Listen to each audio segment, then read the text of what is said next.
자, 지난 2주간 배운 본문을 통해서요, 우리는 이 바울 사도가 먼저 이 부부 2명 모두에게 서로에게 순종하라 라는 명령을 줬음을 봤습니다. 에베소서 5장 21절에 나오죠. 여러분은 그리스도를 두려워하는 마음으로 서로 순종하십시오. 자, 그래서 제가 강조드렸던 게 뭐죠? 아내만 순종하는 게 아니라고 했죠.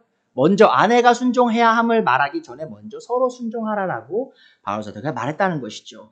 또한 더 나아가서요, 부부간 상호간의 존경과 순종을 강조한 뒤에 바울 사도는 아내와 남편에게 각각 한 가지 명령을 줍니다. 자, 우리 아내분들 기억하시나요? 아내가 남편에게 해야 될 거 뭐죠? 바로 남편에게 순종하라. 22절이죠. 아내되니 여러분, 남편에게 하기를 주님께 하듯 순종하십시오라고 말하고 있고요. 또 25절에 남편에게 또 하나님께서 바울 사도께서 말씀하시죠. 남편되니 여러분, 아내를 사랑하기를 그리스도께서 교회를 사랑하셔서 교회를 위하여 자신을 내주신 같이 하십시오. 자, 존경과 사랑, 순종과 사랑입니다. 자, 이 두 가지 명령에 따라 우리가 그릴 수 있는 이상적인 부부 관계는 어떤 모습일까요? 그러니까 성경적으로 행복한 부부 관계는 어떤 모습일까요? 그 모습은 바로 아내를 진심으로 자신의 모든 것을 바쳐서 사랑하고 아껴주는 남편과요, 또한 남편에게 자발적으로 기쁨으로 순종하는 아내. 자, 이 두 사람의 결합이 바로 성경적인 행복한 결혼 생활입니다. 다시 말씀드릴게요. 남편이 아내를 자발적으로 자신의 온 모든 것을 다 바쳐서 사랑하는 것이고요. 또한 아내는 자발적으로 기쁨으로 남편에게 순종하는 모습, 그런 삶을 사는 가족이 바로 성경적으로 행복한 결혼 생활을 하는 가정입니다. 자, 그렇다면 남편분들에게 물어야 되겠죠? 자, 아내를 진심으로 자신의 모든 것을 바쳐서 사랑하고 아껴주는 일이 쉬운 일일까요? 자, 아내분들에게도 묻고 싶어요. 자, 남편에게 자발적으로 기쁨으로 순종하는 것이 쉬운 일인가요? 자, 물론 아내가 먼저 남편인 자신에게 기쁨으로 순종할 때 남편들은 어렵지 않게 아내를 진심으로 사랑할 수 있을 겁니다. 또한 반대로요, 남편이 먼저 아내인 자신을 먼저 진심으로 아껴주고 사랑해 줄 때 아내들은 어렵지 않게 남편에게 순종할 수 있을 거예요. 자, 그런데 문제가 있죠? 자, 우리를 향한 이 성경의 명령이 내 배우자가 나에게 먼저 잘 해줄 때만 사랑하고 존경하라고 말하고 있지 않다라는 겁니다. 자, 무슨 말이냐? 이 성경은요, 남편들에게 아내가 자신을 무시하고 또 바가지를 긁을 그때에도 아내에게 헌신적인 사랑을 해야 한다라고 말하고 있습니다. 또한 아내들에게 이렇게 말하죠. 남편이 자신을 희생적으로 사랑해주지 않고 이기적으로 행동할 그때에도 아내들은 남편들을 존경하고 순종해야 한다라고 성경은 얘기하고 있다라는 겁니다. 자, 얼마나 순종하기 힘든 명령입니까? 제가 인간적으로 솔직히 말씀드리면요, 정말 쉽지 않아요. 어떤 분들은 불가능하다라고까지 생각하실 수도 있습니다. 아니, 나를 무시하는 아내를 어떻게 사랑으로 보듬어 줄 수 있을까요? 또 이기적으로 행동하는 남편을 어떻게 존경할 수 있을까요? 이 성경의 명령에 순종하는 것이 인간의 힘으로는 불가능하다는 것을 사실 우리는 인식할 필요가 있죠. 자, 그렇다면 인간인 우리가 남편을 존경하고 아내를 사랑하기를 포기해야 할까요? 그리고 어려움 속에 있는 우리 결혼 생활을 그냥 그대로 어둠 속으로 이제 빨려 들어가는 채 그냥 두고 보고만 있어야 할까요? 자, 결코 그렇지 않다라는 겁니다. 자, 물론 우리 스스로의 힘으로는요, 우리는 행복한 결혼 생활을 이루기가 참 어렵습니다. 자, 그러나 감사하게도요, 우리를 도우시는 하나님의 힘을 힘입어 우리는 행복한 결혼을 이룰 수 있다라는 겁니다. 자, 우리의 행복한 결혼 생활의 비밀이 우리가 지난 2주간 배운 본문 바로 앞부분에 나온다는 것을 기억해 주세요. 오늘의 본문 말씀입니다. 에베소서 5장 18절에서 21절 제가 읽어드릴게요. 자, 21절이 뭐였죠? 바로 서로가 존경해라, 순종해라라는 명령이었죠. 자, 그 바로 앞에 18절부터 바울사도 이렇게 얘기합니다. 술에 취하지 마십시오. 거기에는 방탕이 따릅니다. 성령님의 충만함을 받으십시오. 시와 찬미와 신령한 노래로 서로 화답하며 여러분의 가슴으로 주님께 노래하며 찬송하십시오. 모든 일에 언제나 우리 주 예수 그리스도의 이름으로 하나님 아버지께 감사를 드리십시오. 여러분은 그리스도를 두려워하는 마음으로 서로 순종하십시오. 자, 21절 저희가 지난주부터 봤던 거죠. 2주간. 자, 그리고 나서 22절부터 33절까지 바울 사도는 부부가 서로 사랑하고 존경해야 된다고 말하고요. 자, 오늘 본문 말씀을 천천히 보시면요. 많은 명령어들이 나와요. 그렇죠? 술 취하지 말라. 성령으로 충만하라. 노래하라. 찬양하라. 감사하라. 순종하라. 여러 명령어가 나오는데요. 여러분, 이 행복한 부부 생활의 비밀인 명령이 딱 하나가 있습니다. 이 많은 명령 중에. 그 중에 뭐가 될까요? 바로 성령의 충만함을 받으라는 명령입니다. 자, 우리 결혼 생활의 가장 큰 비밀. 그러니까 우리 결혼 생활이 행복하고 성경적인 결혼 생활을 위해서 가장 중요한 명령은 뭐냐? 우리가 순종해야 될 명령은 바로 성령님의 충만함을 받는 것이란 겁니다. 자, 그래서 오늘의 말씀의 대지는 이거예요. 성령님으로 충만한 삶을 사는 것이 행복한 결혼 생활의 비밀입니다. 그러니까 여러분의 결혼 생활의 행복이요. 어디에 달려있냐? 여러분의 성령 충만함에 달려있음을 기억하시기 바랍니다. 자, 그래서 오늘 첫 번째 요지입니다. 성령 충만이 부부간 서로를 향한 순종의 비밀임을 기억해 주시기 바랍니다. 자, 오늘의 본문에서 성령으로 충만함을 받으라는 명령이 왜 다른 모든 명령보다 더 본질적이고 근본적인 명령인지 이해하기 위해서는요. 우리가 바울 사도가 오늘의 본문을 그리스어 원문에 어떻게 기록했는지를 조금 살펴볼 필요가 있습니다. 이 성경 공부를 좀 하다 보면요. 많은 분들이 이 원문을 좀 무시하는 경향이 있거든요. 자, 그런데 우리가 지금 번역본을 보고 있잖아요. 번역본으로 이 성경을 보다 보면 오늘 제가 명령어를 쫙 보여드렸지만 사실 어떤 명령어가 제일 중요한 명령어인지 찾기가 좀 쉽지가 않아요. 그렇죠? 다 명령이 하나하나 명령이 쭉 나열되어 있으니까. 근데 오늘의 본문을 원문으로 보시면요. 이 성령으로 충만하라는 명령이 그 딱 중간에 센터에 가장 중요한 위치에 놓여 있음을 분명히 아실 수가 있습니다. 제가 그걸 보여드리도록 할 건데요. 사실 제가 지난 시간에도 좀 보여드리고 싶었어요. 왜냐하면 제가 에베소서 5장 21절을 다뤘죠. 하나님께서 그리스도를 두려워함을 통하여 부부가 서로 존경하고 순종하라라는 명령을 하셨는데 사실 이 21절의 내용이요.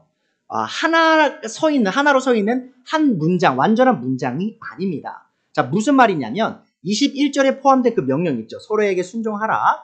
그 명령이 사실은 18절부터 시작되는 그 문장 있죠. 그 문장의 일부분이었다는 거예요.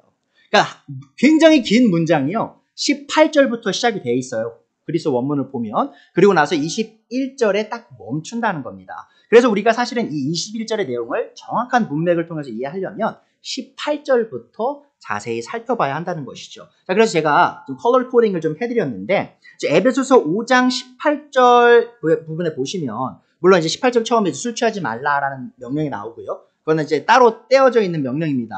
그러고 나서 이제 18절 후반부에 뭐가 나오죠? 성령의 충만함을 받으십시오라고 나와요. 자, 그것이 바로 핵심 명령 동사입니다. 자, 그리스어 원문을 보시면 이 성령으로 충만하라는 동사가요. 하나의 완전한 동사로서 딱 쓰여져 있어요. 자, 그리고 나서 지금 아래에 지금 명령되어 있는 5개의 명령어가 있거든요.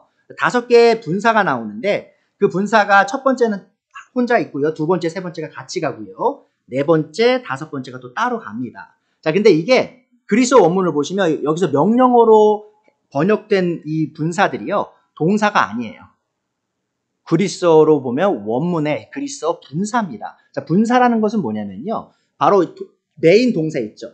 핵심 동사를 이렇게 형용해주는 동사들이라고 보시면 돼요. 동사가 아니에요. 사실은 명사형처럼 쓰이는데 그러니까 자기 혼자는 설 수 없는 것들을 분사라고 부릅니다. 그러니까 핵심 동사와 함께 그 동사를 이렇게 꾸며주는 그런 것을 이제 분사라고 보시면 되거든요. 자, 그러면 보시면 자, 핵심 명령이 나왔죠? 성령으로 충만하라.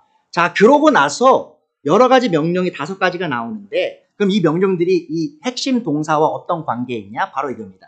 성령 충만함을 받은 사람이 이러한 아래의 분사의 행동들을 하게 된다라는 거예요.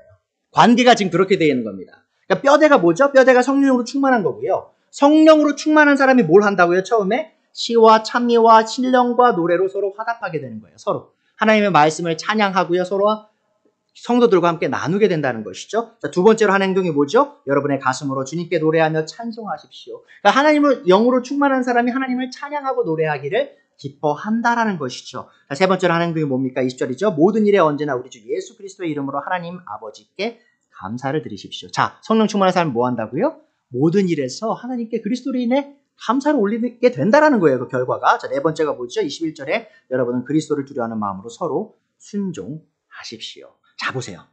제가 지난 2주간 서로에게 순종하는 것을 기점으로 말씀을 전해드렸죠. 그래서 아내는 남편에게 순종하고 남편은 아내를 사랑하고. 자, 그런데 그 시작점이 어디라는 거죠? 21절이 시작점이 아니라 바로 18절. 성령님으로 충만한 사람의 결과, 행동의 결과가 네 번째가 뭐라는 거죠? 바로 서로에게 순종하는 그런 결과가 나타나게 된다라는 겁니다. 그러니까 이 성령으로 충만한 사람이 이 네 가지 행동을 하게 되는데 그 네 가지 행동 중 마지막이 바로 부부간이 서로 존경하고 순종하는 것이라는 겁니다. 제가 이 말은요, 성령 충만함을 받지 않고는 이 네 가지 행동이 나올 수 없다는 말입니다.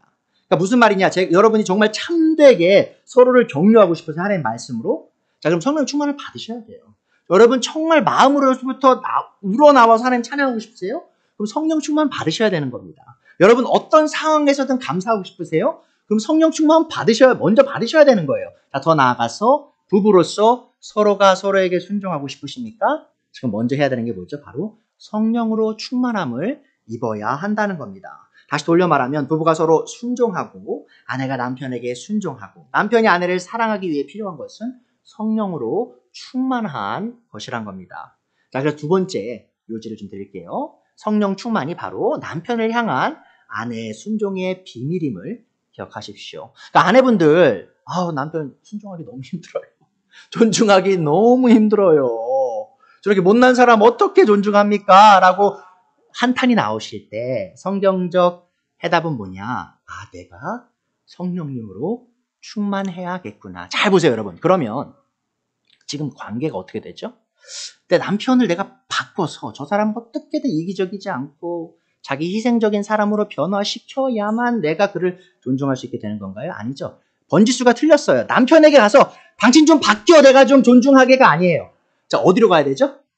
하나님께, 성령님께 가야 되는 거예요. 성령님과 나의 관계를 통해서 남편을 향한 존중이 나올 수 있다는 겁니다. 자, 그래서 에베소서 5장 18절 성령으로 충만함을 받으십시오 하고 21절에 나오죠. 여러분은 그리스도를 두려워하는 마음으로 서로 순종하십시오. 그 결과죠. 그러고 나서 22절에 또 명령하죠. 아내된 이 여러분 남편에게 하기를 주님께 복종하듯 하십시오라고 지금 바울사도가 명령하고 있습니다. 자, 남편에게 순종하는 일이 결코 쉽지 않은 일임을 저는 잘 압니다. 제가 왜 잘 아냐? 제 위에 있는 권위자들이 있죠. 그러니까 꼭 저는 제 남편은 아니죠. 제가 남편이니까. 근데 제 위에 있는 권위자들 중에 존경을 받을 만한 자격이 없는 분들도 꽤 있었어요. 그러니까 목사님이 될 수도 있고요. 선생님이 될 수도 있고요. 심지어 대통령이 될 수도 있겠죠. 어떤 정치인이 될 수도 있고. 자, 그런 사람들 보면은 참 존경하기 참 어려운 사람들이 많이 있어요. 자, 그러함에도 제가 그들을 존경해야 하는 이유는 뭐냐? 바로 그들이 제 위의 권위를 가진 사람들이었기 때문이죠. 자, 그래서 저도 잘 압니다. 존경받지 못할 만한 사람을 존경하는 게 너무나 어려운 일이라는 것을요. 정말 좀 처음에도 말씀드렸지만 인간적으로 좀 힘든 일이란 것이죠. 하지만 이 사람에게 불가능한 이 일이 바로 하나님 앞에서는 가능한 일로 변한다는 것이죠. 왜죠? 하나님께는 불가능이 없기 때문입니다. 이 사람에게 불가능한 일을 가능케 하시고자 하나님께서 이 성령님을 우리에게 보내셨다는 것을 기억해 주시기 바랍니다. 많은 아내분들이 이걸 잊어요. 많은 그리스도인 아내분들이요. 남편과 나의 관계 속에서요. 그냥 1대1의 관계만 생각하신다는 것이죠. 그래서 그 안에서 지지고 볶고 하면서 그거를 해결하려고 하시거든요. 근데 지금 번지수가 틀린 거라는 거죠. 어디로 가야 되냐? 내가 그 남편을 존중하기 위해, 남편을 존경하기 위해 내가 어디로 달려가야 되냐? 남편에게 가서 잔소리하는 게 아니고요. 바가지 긁는 게 아니고요. 성령님께 가서 성령님을 통하여 그 힘을 얻어서 남편이 변하지 않는 그 상황 속에서도 성령님의 힘으로 다시 내가 남편에게 순종할 수 있는 힘을 얻게 된다라는 것을 기억해 주세요. 자, 세 번째 요지입니다. 오늘 좀 빠르죠? 세 번째 요지입니다. 그러면 남편의 비밀은 어디에 있을까? 남편이 아내를 사랑하기 위한 비밀은 어디 있죠? 바로 성령 충만이 아내를 향한 남편의 사랑의 비밀임을 또한 기억해 주십시오. 남편분들도 마찬가지겠죠. 자, 남편이 아내를 사랑해야 하는데 쉽지 않아요. 아내분들이 남편을 참 무시하는 경향들이 분명히 있습니다. 그게 뭐 한국인이 됐든 미국인이 됐든 어디 나라를 가든요. 쉽지가 않아요. 왜죠? 우리가 치부를 다 보여주잖아요. 결혼이라는 것은요. 있는 모습, 없는 모습 다 보여주는 그런 부부 관계이기 때문에 밖에서 아무리 존경받는 사람이어도요. 집에 가면 무시당할 여지가 많이 있어요. 목사인 저도 집에 가면 제 치부가 드러난다는 것이죠. 제가 여러분 앞에서 보이지 않지만 저도 제 못난 모습을 아내에게 보인다는 것이죠. 자, 그럼 아내가 어떻게 저를 그리고 또 제 아내를 제가 볼 때 아내의 그 치부가 드러난다는 것이죠. 그러면 그런 모습을 보고도 어떻게 사랑할 수 있냐? 그럼 아내를 내가 바꿔가지고 사랑스러운 사람으로 바꾼 다음에 내가 사랑할 수 있냐? 그게 아니라는 거죠. 바로 성령님을 통하여 아내가 변하지 않은 상태에서도 아내를 향한 사랑을 얻을 수 있는, 사랑할 수 있는 그 힘을 얻게 된다는 겁니다. 자, 그래서 에베소 5장 18절 다시 나오죠. 성령으로 충만을 받으십시오 하고 21절에 여러분은 그리스도를 두려워하는 마음으로 서로 순종하십시오 한 뒤에 자, 25절에 나오죠. 남편이 된 여러분, 아내를 사랑하기를 그리스도께서 교회를 사랑하셔서 교회를 위하여 자신을 내주신 같이 하십시오라고 나오고 있어요. 자, 사랑스럽지 않은 아내를 사랑하는 일이 정말 어려운 일입니다. 인간적으로 쉽지 않은 일이에요. 그러함에도 우리가 이 불가능한 일을 가능하게 할 수 있는 이유가 있는데 그것이 바로 뭐냐면 내 안에 있는 힘이 아닌 거예요. 제가 막 제 안에 들어가가지고 어디 숨어져 있는 힘 있죠. 그걸 끄집어내서 아내를 사랑하는 게 아니고요. 저는 없어요. 제 안에 어떤 것을 다 뒤져봐도 아내를 사랑할 수 있는 힘이 없어요. 자, 그런데 제가 성령님과 연결이 돼서 성령님이 제 마음을 가득 채우시기 시작할 때 아내를 향한 사랑이 거기로부터 오게 된다라는 것이죠. 자, 그래서 여러분 성령의 열매가 뭡니까? 갈라디아서 5장 22절, 23절 굉장히 유명한 구절이죠. 자, 성령의 열매 중 리스트가 쫙 나와요. 9개가. 그 중에 첫 번째가 뭐죠? 성령의 열매는 사랑과. 자, 보세요, 여러분. 남편들이요, 아내를 사랑하지 않아요. 자, 그리고요, 아내를 탓해요. 당신이 이렇게 행동하니 내가 당신을 어떻게 사랑합니까? 자, 그런데 보세요. 다시 성경 보세요. 갈라디아서 5장 22절. 그러나 성령의 열매는 사랑과. 자, 뭐냐? 문제는 이겁니다. 내 아내와의 문제가 아니라는 거예요, 더 이상. 물론 제 아내와의 문제이긴 하죠. 자, 그런데 제 3자가 또 필요해요. 제 3자가 누구시죠? 바로 성령님이시죠. 그러니까 세 명의 문제인 거예요. 세 인격의 문제인 거죠. 나와 내 아내와 성령님과의 문제예요. 물론 내 아내와 내가 좀 문제가 있을 수 있어요. 자, 그런데 제가 성령님과 바른 관계에 있으면 다시 성령의 열매 첫 번째 리스트 중에 첫 번째가 뭐라고요? 사랑과. 그러니까 제가 성령님으로 충만하여서 성령님이 제 안에서 일하기 시작하시면 제 첫 행동이 뭐가 된다고요? 바로 사랑이 된다는 것이죠. 또 기쁨과 화평과 인내와 친절. 자, 보세요, 여러분. 아내분들도 남편분을 인내하기 쉽지 않으시죠? 남편에게 친절하기 쉽지 않습니다. 남편이 못난 행동할 때. 자, 그러함에도 성령님이 계시잖아요. 나와 남편과만의 문제가 아니라 성령님이 계셔서 성령님이 나를 충만하게 하시고 나를 이끄시는 걸 내가 경험하면 어떻게 된다는 거죠? 남편을 참아줄 수 있는 거예요. 왜죠? 남편이 변해서? 남편이 같이 있어서? 아니죠. 성령님이 나에게 그렇게 할 수 있는 힘을 주시기 때문이죠. 인내할 수 있는 힘을 주시고 친절할 수 있는 힘을 주시는 거예요. 선함과 신실함과 온유와 절제니. 자, 이러한 것들을 막을 법이 없습니다. 그러니까 더 이상 우리가 율법을 따르는 그리스도인이 아니죠. 우리는 구약 성경에 살지 않아요. 율법부터 자유하죠. 자, 근데 우리는 새로운 법 안에 있습니다. 그리스도의 법 안에 있는데 그것이 뭐냐? 바로 성령을 따르는 삶이에요. 성령을 안에서 걷기 시작할 때 이런 9가지의 선한 모습들이 우리 삶에 자연스럽게 드러나게 된다는 겁니다. 그래서 많은 분들이 성령 충만을요, 오해하세요. 성령 충만이 뭐냐? 이렇게 물으면 이렇게 대답하죠. 성령 충만한 사람은 가까이 다가가기 싫어. 보통 이렇게 생각하세요. 교회, 한국 교회 특히. 은사주의에 많이 물드신 분들은요, 성령으로 충만한 사람 가까이 가기 싫어요. 왜죠? 그분들 항상 목이 항상 반은 쉬어 계세요. 통성기도 하시고 찬양 그냥 고래고래 부르시느라고 목이 항상 갈라져 계시고 그리고 뭔가 막 되게 강해 보이세요. 성령님에 충만해가지고 막 갈아타가기 힘들어요. 자, 근데 리스트 한번 다시 볼까요? 성령으로 충만한 사람 어떻게 타고요? 사랑이 많은 사람, 기쁨이 넘치는 사람, 평화가 넘치고요. 인내하는 사람, 친절한 사람, 선한 사람, 신실한 사람, 온유한 사람, 절제하는 사람이에요. 여러분 이런 사람들은 뭐 어떻게 하고 싶으세요? 가까이 다가가고 싶죠. 그래서 많은 분들이 성령님의 충만함을 오해하고 계세요. 성령님의 충만함은요, 여러분, 내가 내는 목소리나 내가 하는 어떤 행동, 사람들을 막 압도하는 행동이 아니에요. 성령의 충만함은 내 삶 속에서 사람들이 나를 볼 때, 와, 저 사람은 참 예수님을 닮았다. 정말 예수님이 기뻐하시는 모습을 하나하나 보이고 사람들을 참아주고 사람들을 사랑하고 사람들을 케어해주는 사람이구나. 기다려주는 사람이구나. 온유한 사람이구나라는 것을 보게 된다는 것이죠. 그래서 우리가 성령님의 충만함에 대해서 바른 이해를 할 필요가 있습니다. 근데 사실요, 이게 많은 분들이 잘 모르시는데 이 성령 충만을 받으라는 명령 있죠. 이 명령이요. 바울 서신 중에요. 딱 한 번밖에 안 나와요. 에베소서 5장 딱 한 군데밖에 안 나옵니다. 근데 많은 분들이 성령 충만을 이 문맥 밖에서 이해하시려고 하거든요. 성령 충만을 받으라 하면 이제 뭐 방언하고 뭐 은사를 그러니까 신유의 은사를 경험하고 막 뭐 꿈을 꾸고 비전을 보고 막 이런 걸 생각하시거든요. 근데 성령 충만은 그런 거랑은 큰 상관은 없어요. 큰 상관은 없고 가장 중요한 게 뭐냐면 이 성령 충만은요. 이 에베소서 안에서 바울 사도가 이렇게 표현을 합니다. 이 성령 충만뿐만 얘기하지 않고요. 바울 사도는 에베소서에서 그리스도 충만에 대해서 얘기해요. 아들, 삼위일체 중에 그리스도로 충만하라 라는 명령도 하고요.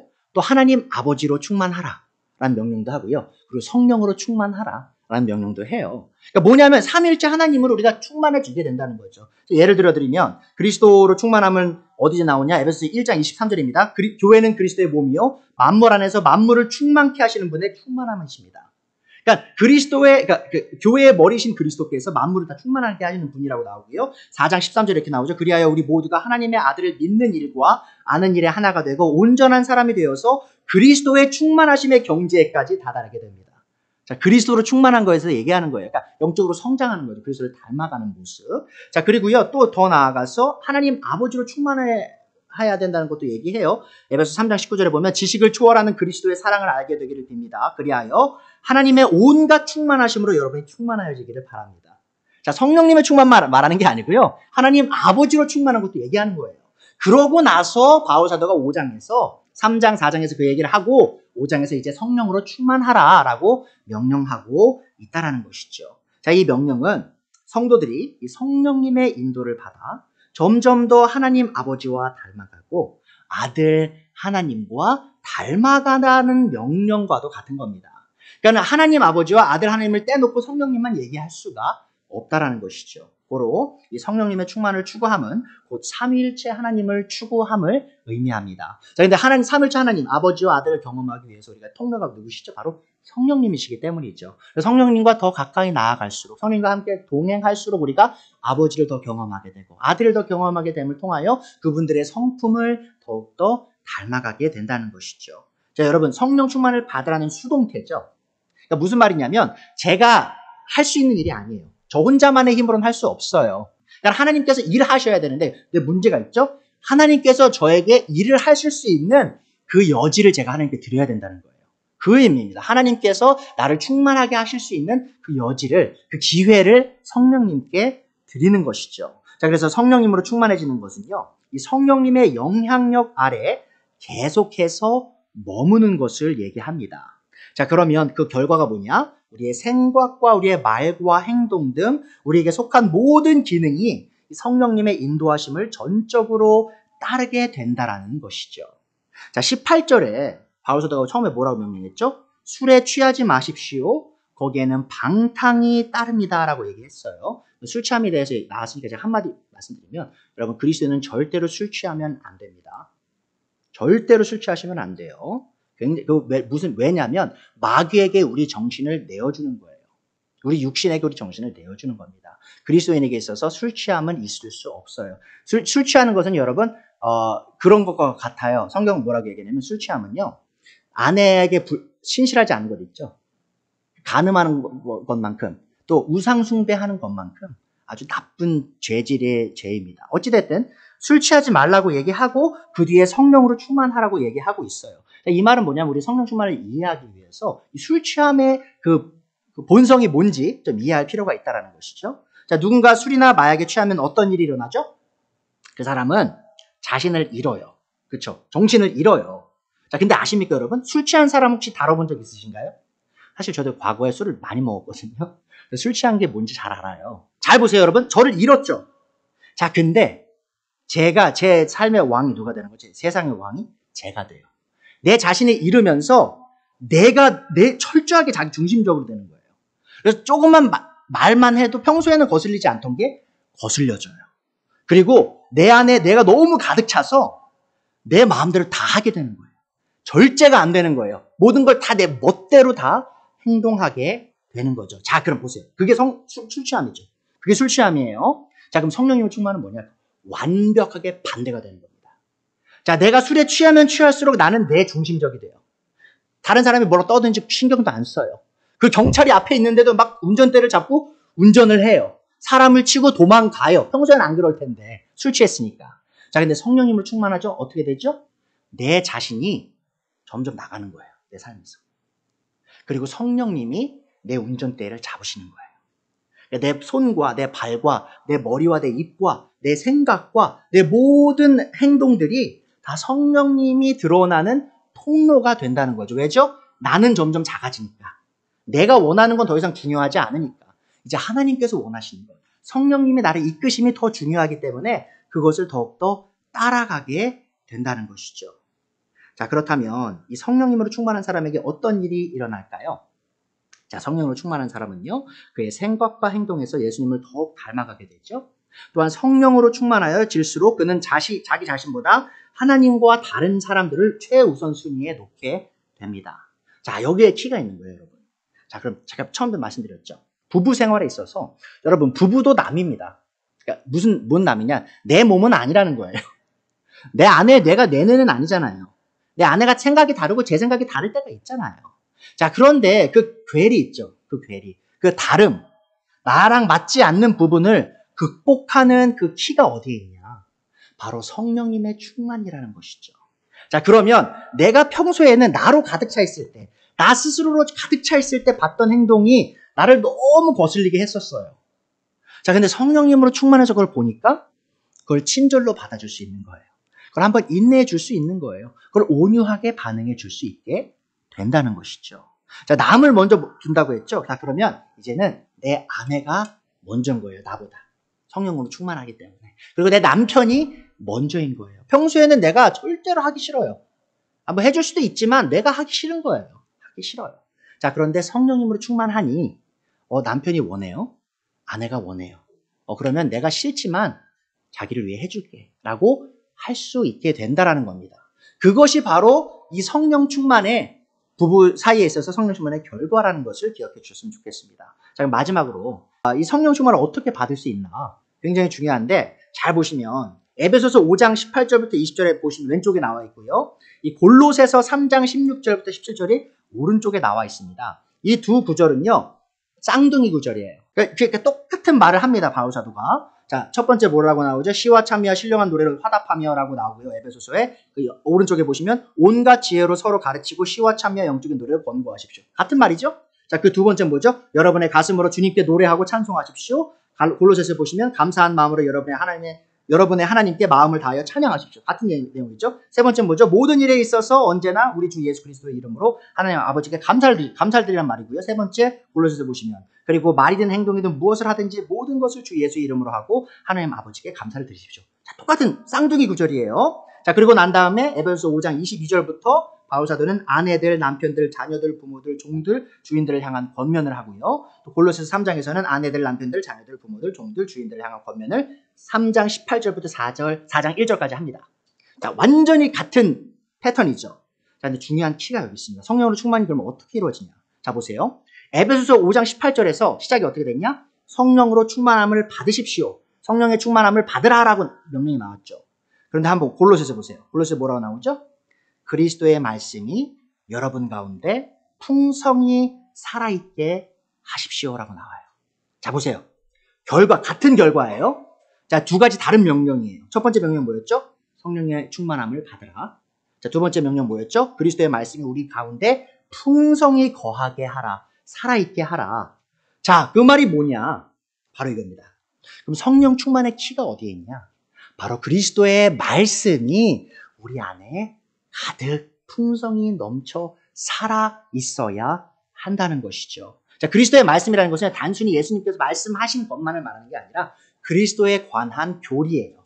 그리스도에 관한 진리입니다. 우리가 그리스도에 관해서 배우잖아요. 복음에 대해서 배우잖아요. 하나님에 대해서 배우잖아요. 그러한 진리들이 우리의 머리와 마음속에 그득 넘치기 시작할 때 바로 성령님이 우리를 하나씩 하나씩 제어하시고 이끄시는 일이 일어나게 된다는 것이죠. 자, 그래서 저희가 교회 모임을 중요하게 여기는 거죠. 교회 나와서 우리가 뭐 하죠? 하나님의 말씀을 매주 듣죠. 하나님 그리스도에 관한 진리를 듣잖아요. 자, 그리고 제가 매일매일 유튜브에 성경 읽는 부분을 왜 올려드리죠? 바로 그 말씀을 눈으로 보시고 귀로 들으시면서 그리스도에 관한 진리가 여러분의 마음에 넘치게 돕기 위하여 제가 그 일을 하고 있다라는 것이죠. 그리고 여기서 우리가 잊지 말아야 될 건 뭐냐면요. 전에도 제가 개인적으로 교제할 때 말씀드렸는데 성경을 읽는 것 자체가 우리를 성령 충만하게 하지 않습니다. 무슨 말이냐면 이 세상에 성경을 정말 열심히 공부하는 사람들이 많이 있는데 그 중에 소수만 성령 충만을 얻어요. 그 공부를 통해서. 왜 그러냐? 바로 이 믿음의 문제가 있기 때문이에요. 이 성령 충만을 받기 위해 우리는 진리의 말씀을 믿음으로 또한 받아들여야 됩니다.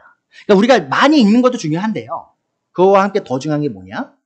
그 읽는 말씀을 믿음으로 반응해야 한다는 것이 믿음으로 받아들여야 된다는 것이죠. 자, 그래서 로마서 10장 17절에 나오죠. 그러므로 믿음은 들음에서 나며 들음은 그리스도를 전하는 말씀에서 비롯됩니다.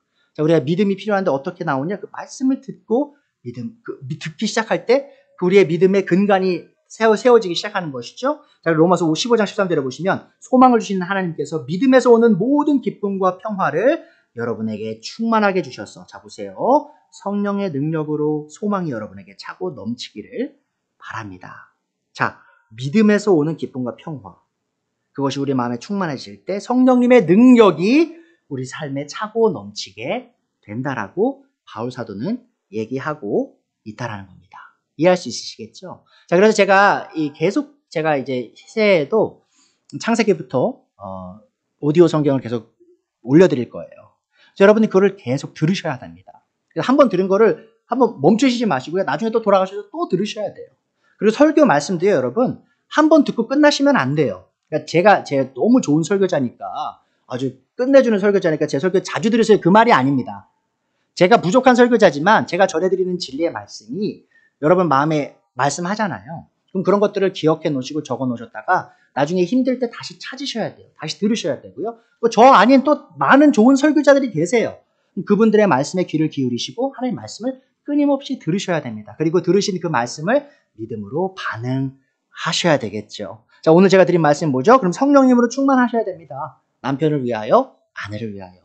그럼 콧방귀 키시면 안 되겠죠, 마음속으로. 아유, 목사님, 우리 남편 모르시니까 저렇게 말씀하시네. 아유, 우리 목사님, 우리 아내 모르니까 저렇게 말씀하시네. 그러면 믿음으로 반응하는 게 아니겠죠? 믿음으로 반응하는 게 이거예요. 우리 남편은 여전히 부족하지만, 우리 아내는 여전히 부족하지만, 네, 주님. 제가 성령님으로 인해서 변화되기를 원합니다. 주님의 말씀이 제 안에 더욱 넘치게 하도록 제가 노력해 보겠습니다라고 반응하시는 게 믿음으로 반응하시는 것임을 기억해 주시기 바랍니다. 자, 오늘 말씀에 대체 다시 말씀드릴게요. 성령님으로 충만한 삶을 사는 것이 행복한 결혼 생활의 비밀입니다. 자, 부부간의 관계가 단순히 두 사람만의 관계가 아님을 기억해 주세요. 자, 행복한 부부간의 관계는 하나님과 우리의 관계에 달려 있다는 겁니다. 그래서 여러분, 부부간에 실패하는 것 있죠. 부부 관계의 실패는요, 하나님과의 관계의 실패임을 기억해 주세요. 많은 분들이 착각하십니다. 나는 좋은 그리스도인인데, 우리 남편이 너무 나빠서. 나는 좋은 그리스도인인데, 우리 아내가 너무 나빠서. 이렇게 말씀하시는 분들이 있어요. 다 남 탓만 해요. 결혼이 실패하고, 결혼이 너무 힘들어요. 불행해요. 남 탓만 하는 거예요. 근데 그렇게 하시면 안 된다는 겁니다. 내 탓이에요. 어떤 탓이죠? 내가 하나님과의 관계에서 실패한 탓이라는 것이죠. 그럼 아내가 아무리 못난 모습을 보여도, 남편이 아무리 못난 모습을 보여도, 하나님과의 관계에서 내가 그 어려움을 이겨내는 일이 일어난다는 거예요. 그 일을 여러분의 삶에서 하나님께서 이루실 수 있음을 믿으시기를 바랍니다.